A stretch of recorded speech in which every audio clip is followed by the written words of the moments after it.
پورے 23 سال لگ گئے قرآن پاک کو اترتے اترتے، جس میں سے 13 سال مکہ کے ہیں اور 10 سال مدینہ طیبہ کے ہیں۔ ان پورے 23 سال میں قرآن اترا ہے۔ اب یہ اس کے بیچ میں یہ یہودی کہتے تھے کہ یہ تھوڑا تھوڑا اترتا ہے، ایک بار پورا اتر جائے، تو اللہ تعالیٰ نے جواب میں فرمایا اے محبوب صلی اللہ علیہ وسلم، اس سے آپ کبھی خاطر نہ ہوں، اس سے غم یا ملال اپنے اوپر لانے کی ضرورت نہیں، کیونکہ ان کے بڑے جو تھے وہ اس سے بڑے بڑے سوالات کرتے تھے موسیٰ علیہ السلام۔ وہ کیا کرتے تھے وہ بھی اللہ تعالیٰ نے فرمایا فقالوا ارنا اللہ جہرتاً، اے موسیٰ علیہ السلام جب ان کو ایمان لانے کی بات کرتے تو کیا کہتے ہیں؟ موسیٰ ہم اللہ کو کھلے طور پر دیکھنا چاہتے ہیں تب ہم ایمان لائیں گے، یعنی بالکل ظاہری طور پر اللہ ہم کو نظر آ جائے پھر ہم آپ کو مان لیں گے، ایمان لے آئیں گے۔ یہ تو بہت بڑی چیز پوچھ رہے ہو۔ یہ یہودیوں کی عادت تھی، اس طرح کے سوالات کرتے موسیٰ علیہ السلام سے، تو اللہ تعالیٰ نے کیا فرمایا فَأَخَذَتْهُمُ الصَّاعِقَةُ، تو ایک بجلی اور کڑک نے جو ہے نا ان کو گھیر لیا۔ ہاں، ایسے سخت عذاب میں گرفتار ہو گئے کہ چیخ و پکار کرنے لگے کہ نہیں نہیں نہیں، ہمارا پرانا مطالبہ چھوڑ دو، نہیں اب نہیں دیکھنا چاہیں گے۔ ان کو جو سختیاں آتی تو توبہ کر لیتے پھر۔ تو اللہ تعالیٰ فرماتا ہے کہ یہ اپنے ظلم کی وجہ سے، اپنے گناہوں کی وجہ سے ڈھیٹ پن کرتے تھے، اور پہلے پارے میں یہ آیتیں گزر بھی چکی ہیں، تفسیر میں عرض کیا گیا تھا، وہاں پر بھی ان لوگوں نے یہی کہا کہ موسیٰ علیہ السلام سے یہ کہتے تھے کہ آپ جو ہے اللہ تبارک و تعالیٰ کی بارگاہ میں ہمیں بلاتے ہیں اور ہم تو خدا کو دیکھے ہی نہیں ہیں، کیسے ہم ایمان لے آئیں گے؟ تو وہ یوں کہتے تھے۔ تو اللہ تبارک و تعالیٰ نے وہاں پر بھی جو ہے یہی فرمایا۔ یہ ہے آیت کریمہ، اس میں سورہ بقرہ کی آیت نمبر 55، وَإِذْ قُلْتُمْ يَا مُوسَىٰ لَن نُؤْمِنَ لَكَ حَتَّىٰ نَرَى اللَّهَ جَهْرَةً، یاد کرو اے موسیٰ اور جب تم نے کہا اے موسیٰ ہم ہرگز تمہارا یقین نہیں لائیں گے، یہ یہودیوں کے بارے میں کہہ رہے ہیں، جب تک کہ خدا کو ہم ظاہری طور پر نہ دیکھ لیں، یعنی کھل کر کے یہ دیکھنا چاہتے تھے۔ وہاں پر بھی پہلے پارے میں بھی یہ آیت آئی ہے، اللہ تعالیٰ نے فرمایا کہ پھر ان کو بجلی اور کڑک نے آ کر کے گھیر لیا تو پھر تل ملانے لگ گئے۔ جس چیز کی تمہارے اندر تاب نہیں ہے اس چیز کی خواہش کیوں کرتے ہو؟ جس چیز کی تمہارے اندر اٹھانے کی طاقت نہیں ہے اس چیز کا سوال کیوں کرتے ہو؟ تو مستحیل اور محال چیزوں کا سوال کرنا بھی جائز نہیں ہے۔ یہ یہودیوں کی اس عادت پر میں ایک بات عرض کر دوں، شان نزول تو اس کا یہی ہے کہ اللہ تبارک تعالیٰ نے ان کے رد میں ہی یہ آیت نازل فرمائی۔ جو مدینے کی یہودی حضور سے پوچھنے آئے تھے کہ آپ پورا قرآن ایک ہی بار کیوں نہیں آپ کے اوپر آتا ہے، تو اللہ تعالیٰ نے جواب میں فرمائی اس سے بڑی بڑی چیزیں بھی ان کے بڑے دادے پوچھتے رہے، ایسے ہی سوالات کرتے تھے۔ مجھے کچھ لوگوں کے متعلق یہ بھی سننے میں ملا کہ فی زمانہ ایک بڑی گمراہی کا راستہ کھلتا جا رہا ہے پیروں کے ذریعے سے۔ میں سارے پیروں کو نہیں کہتا، سارے مشائخ کی بات نہیں کرتا، پیران نظام مشائخ اہل سنت اپنے سر آنکھوں پر، لیکن کچھ گمراہ ہیں، کچھ گمراہ گر ہیں جن کو شریعت سے کوئی تعلق نہیں۔ ان جعلی پیروں کا ایک دعویٰ یہ بھی ہے کہ ان کے مریدوں کو یہ کہتے ہیں کہ ہم خدا دکھا کر مرید کرتے ہیں۔ ہاں، یہ باتیں سننے کو بھی آئی، اور مرید فخر سے کہتا بھی ہے کہ کیا آپ نے خدا کو دیکھا ہے؟ تو سامنے والا کہے گا کیسے دیکھ سکتے ہیں ہم؟ تو کہتے ہمارے حضرت تو بغیر دکھائے تو مرید بھی نہیں کرتے۔ ایک ایسا ہی شخص ہم سے ٹکرایا، ہم نے پوچھا کہاں دکھاتے ہیں تمہارے پیر صاحب؟ کہا بکرے کے بھیجے میں دکھاتے ہیں۔ ہاں، بکرا ذبح کرتے ہیں، بھیجا نکالتے ہیں، اور اس میں جو ہے پیر صاحب جو ہے خدا کو دکھاتے ہیں، معاذ اللہ رب العالمین۔ یہ بھیجے کا ان سے پیر صاحب سے کیا تعلق ہے مجھے آج تک سمجھ میں نہیں آیا، کلیجے میں کیوں نہیں دکھاتے یا پھر دوسری جگہ پر، بہرحال۔ لیکن یہ گمراہی کس قدر بڑھ گئی ہے میرے عزیزوں، بھولے بھالے لوگوں کو اس نام پر بڑی بڑی چیزیں بتا کر کے ورغلانا کہ یہ علماء تمہیں کیا بتا پائیں گے، یہ شریعت والے کیا جانتے ہیں، آؤ ہمارے پاس، ہم تو خدا تک پہنچائیں گے۔ خدا تک پہنچائیں گے؟ کون سے خدا تک پہنچائیں گے یہ پتہ ہی نہیں ہے۔ جو میرے مصطفیٰ کریم صلی اللہ تعالیٰ علیہ وسلم کا راستہ چھوڑ کر چلے وہ خدا تک جا ہی نہیں سکتا۔ بخدا خدا کا یہی ہے در، نہیں اور کوئی مفر مقر، جو وہاں سے ہو یہیں آ کے ہو، جو یہاں نہیں تو وہاں نہیں۔ یہ بات پکی ہے، حضور کا راستہ چھوڑ کر کوئی اللہ تک پہنچ سکے گا؟ اور یہ اپنے گوفے میں بیٹھ کر بڑے بڑے دعوے کریں اور یہ کہیں کہ ہم خدا تک پہنچائیں گے۔ یہودیوں کی یہی صفات تھیں، یہی عادات تھیں، وہ ایسی بڑی بڑی چیزوں کے ڈینگ مارتے تھے، بڑے بڑے دعوے کیا کرتے تھے کہ ہم ایسا کر سکتے ہیں، ویسا کر سکتے ہیں، اور ان کی گمراہی یہاں تک پہنچی کہ وہ انبیاء کرام علیہ السلام کو بھی قتل کرنے لگ گئے۔ اب آیتیں ہیں آگے، وَقَتْلِهِمُ الْأَنْبِيَاءَ بِغَيْرِ حَقٍّ، یہ انبیاء کرام کو ناحق قتل کیا کرتے تھے۔ کیوں؟ انبیاء کرام علیہ السلام ان کو غلط روش سے ہٹاتے اور سیدھا راستہ بتاتے تو ان کے جانی دشمن بن جاتے تھے۔ آج ان یہودیوں کی صفات پر کچھ لوگ چلتے ہیں، ان کو اگر آپ گمراہی سے ہٹا کر سیدھے راستے کی دعوت دیں گے یہ ہمارے جانی دشمن بن جاتے ہیں، یہ پیچھے لگ جاتے ہیں۔ کئی علماء حق کے ساتھ انہوں نے ظلم کا معاملہ کیا ہے، صرف اور صرف یہی کہ ان کے نفس کے خلاف یہ سننا بھی پسند نہیں کرتے، ان کی طبیعت کے خلاف کوئی بولے تو اس کے لیے یہ سخت ہو جایا کرتے ہیں۔ بہرحال اللہ کو ظاہری طور پر دیکھنا، علانیہ دیکھنا، کیا یہ ممکن ہے بندے کے لیے دنیا میں؟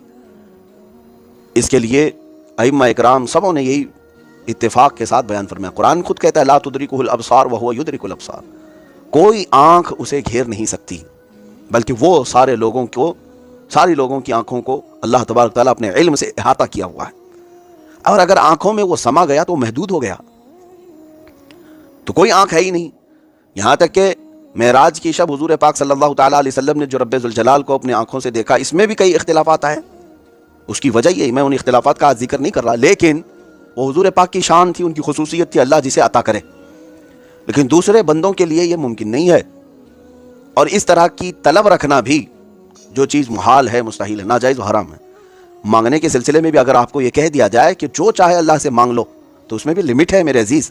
ایسا نہیں ہے جو چاہو کا مطلب کیا ہے، جو چاہو مانگ لو کا مطلب کیا ہے. تو آپ آج کے زمانے میں اللہ تعالیٰ سے یہ مانگ سکتے ہیں کہ اللہ مجھے نبی بنا دے؟ محال ہے. میرے آقا صلی اللہ تعالیٰ علیہ وسلم کے ختم نبوت کے بعد وہ خاتم النبیین ہے، اس کے بعد نبی کا ہونا محال ہے، ناممکن ہے. تو کسی ناممکن اور محال چیز کا مانگنا حرام ہے. نعوذ باللہ من ذالک. کیا مانگنے کا مطلب یہی تمام چیزیں؟ نہیں، آپ کی بھی لمٹ رکھی گئی ہے. وہ چیزیں مانگو جس کا تم خود تحمل رکھتے ہو، اٹھا سکتے ہو، برداشت کر سکتے ہو، اور شریعت میں جس کے جواز کا حکم ہو. اور اسی لیے آپ نے بزرگوں سے سنا بھی ہوگا، اکثر جو ہے یہ دعا کرتے ہیں اللہ تعالیٰ آپ کی ساری جائز تمنائیں پوری کرے. جائز تمنائیں کا مطلب کیا ہے؟ یعنی تمنا انسان اگر ناجائز کر بھی لے تو اس کے لیے دعا کرنا یا پھر اس کے لیے سفارش کرنا بھی ناجائز و حرام ہے. بعض لوگ اس طرح کی خواہشات لے کر کے بیٹھے ہیں، ان کے لیے دعا کرنا بھی ناجائز ہے. جائز تمناؤں کی طلب رکھیں. اب یہاں پر جو سوال کیا تھا نا یہ یہودیوں نے میرے آقا صلی اللہ تعالیٰ علیہ وسلم کہ پورا قرآن ایک ہی بار کیوں نہیں اتار دیتا اللہ، تو یہ در حقیقت اللہ کے لیے ناممکن تو نہیں ہے. اللہ جیسا چاہے اتارے قرآن پاک کو، لیکن مولا تبارک و تعالیٰ وہ اپنی مشیت سے ہر کام کرتا ہے، تمہارے مشورے سے نہیں. اللہ کی مشیت میں دخل یہ تو ناجائز ہے. کیا تم بتاؤ گے اللہ کو کتنا اتارنا چاہیے، کتنا نہیں اتارنا چاہیے قرآن؟ تم بتاؤ گے؟ یہاں سے ایک چھوٹی سی بات میں آپ کو بتا دوں، اکثر یہ کئی لوگوں سے غلطیاں ہو بھی جاتی ہیں. میں نے ایک بزرگ کے متعلق پڑھا، انہوں نے راستہ چلتے ہوئے بیابان میں غالباً بارش برسی، بارش کا موسم نہیں تھا، جیسے ابھی قریب بارش آئی. دسمبر میں بارش کا آنا لوگوں کے لیے تعجب کی بات ہے، بارش کے اپنے اوقات ہیں. اس بزرگ نے صرف یہ کہا یہ کیا بے موسم بارش ہو رہی ہے. اکثر لوگوں کی زبانوں سے یہ نکلتے ہیں. تو غیب سے ندا آئی، کیا اے بندے کیا تم فیصلہ کرو گے کہ کس موسم میں بارش برسانا ہے؟ اللہ تبارک و تعالیٰ کا ہر کام اس کی مشیت سے، اس کے ارادے سے ہوتا ہے. وہ بہتر جانتا ہے، پوری کائنات کو چلا رہا ہے. ہاں بے ٹائم کے تم کو کیسے پتا چلا کہ یہ بے ٹائم ہے؟ تم کو کیسے پتا چلا کہ یہ بے موسم ہے؟ تم نے تو صرف حالات کو دیکھا ہے، باقی تمہیں یہ خبر ہے کہ اس بارش کے کتنے ہزار لاکھ کروڑ فائدے ہوں گے جو اللہ جانتا ہے، وہ اللہ بہتر جانتا ہے. تو اس طرح کی چیزیں جب کہنے کو منع کیا گیا ہے کہ اللہ تبارک و تعالیٰ کے ارادے اور مشیت پر تم کلام بھی نہ کرو، تو سوال کرنا تو بہت بڑا جرم ہے. اس طرح کا سوال کرنا کہ اللہ تعالیٰ ایسے کیوں نہیں اتارا، ویسے کیوں اتارا. تو یہاں سے ایک چیز میں بتا دوں، اس آیت کریمہ کی تشریح کرتے ہوئے بزرگوں نے جو ہمارے لیے معاملات بیان کیے ہیں کہ کسی سے سوال بھی کریں تو وہ سوال کریں جو شریعت میں جائز ہے. اس میں بہت ساری تفریعات ہوں گی، بہت سارے مسائل نکلتے ہیں، اس میں آپ کے سامنے رکھتا ہوں کہ سامنے والے سے سوال کس طرح کا کرنا چاہیے. مشکات شریف کی حدیث بھی ہے کہ اگر کسی نے عالم سے سوال اس نیت سے کیا کہ شاید اس مولانا کو پتہ نہیں ہوگا، ابھی سب کے سامنے سوال کرتا ہوں، دیکھو ذلیل ہو جائے گا. تو حدیث پاک میں قیامت کے دن اسے آگ کی بیڑیاں پہنائی جائیں گی اور اس کی زبان کو فرشتے آگ کی کینچی سے کھینچیں گے، اور قیامت کے دن اسے ذلیل کیا جائے گا. علم اسی لیے نہ حاصل کرو. یہ علم حاصل، کچھ لوگ جو ہے چھوٹی چھوٹی کتابیں لے جا کر کے پڑھ کر کے سمجھتے ہیں، معمے کی کتاب اور جو پھنسانے والے معاملات ہوں گے. اب واٹس ایپ میں تو یہ گھومتے ہی رہتے ہیں آج سوالات کہ وہ کون سی جگہ ہے جہاں سورج کی روشنی نہیں پڑی، وہ فلاں عورت کون سی تھی، فلاں کون سی. آپ کو اس سے کیا تعلق ہے؟ آپ نے یہ سوال نہیں کیا کہ نماز میں یہ خطا ہو گئی تو سجدہ سہو ہے یا نہیں ہے. آپ کی ضرورت کا سوال تھا، آپ کی ضرورت کا سوال تھا. آپ کی تجارت کے معاملات کو لے کر کے آپ کو شک تھا کہ میری کمائی اس طرح سے ہو رہی ہے تو میں عالم دین سے پوچھ لوں آیا میرے لیے حلال ہے یا حرام ہے. یہ تو زندگی بھر نہیں پوچھنا ہے. اس کو سوال بھی نہیں کرتے کہ اگر سامنے سے حرام کا فتویٰ آ گیا تو پھر ہماری دھندا چھوٹ جائے گا، کام چھوٹ جائے گا. سوال وہ نہیں ہے. سوال تو یہ ساری چیزیں کہ شیطان کی بیوی کا نام کیا تھا، بڑے بیٹے کا نام کیا تھا، آپ اس کے خاندان سے کیا لینا دینا، آپ کا کوئی رشتہ کرنا ہے؟